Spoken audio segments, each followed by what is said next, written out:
अस्सलाम वालेकुम दोस्तों, मैं हूं मोहम्मद अमजद और आप लोग देख रहे हैं मेरा यूट्यूब चैनल।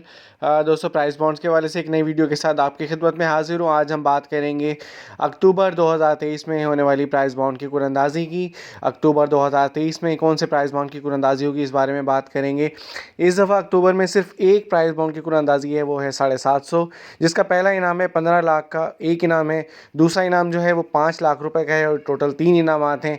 और तीसरा इनाम जो है वो 9300 रुपये का है और टोटल 1696 इनामात हैं और कुल मिलाकर 700 लोगों को इसका पहला, दूसरा और तीसरा इनाम मिलेगा। अब 750 वाली प्राइस बाउंड की जो कुरानदाजी है वो होने जा रही है 16 अक्टूबर 2023 को। ड्रॉ नंबर है ये 96 और ये मुजफ्फराबाद में होगी। जी हाँ, मंडे का दिन है। ड्रॉ नंबर 96 मुजफ्फराबाद 16 अक्टूबर 2023 को। इसके जो भी रिजल्ट्स होंगे वो भी इंशाल्लाह इसी चैनल पर हम आपके साथ ज़रूर शेयर करेंगे।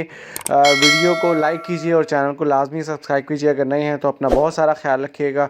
मिलते हैं इंशाल्लाह नेक्स्ट वीडियो में, तब तक के लिए अल्लाह हाफिज़।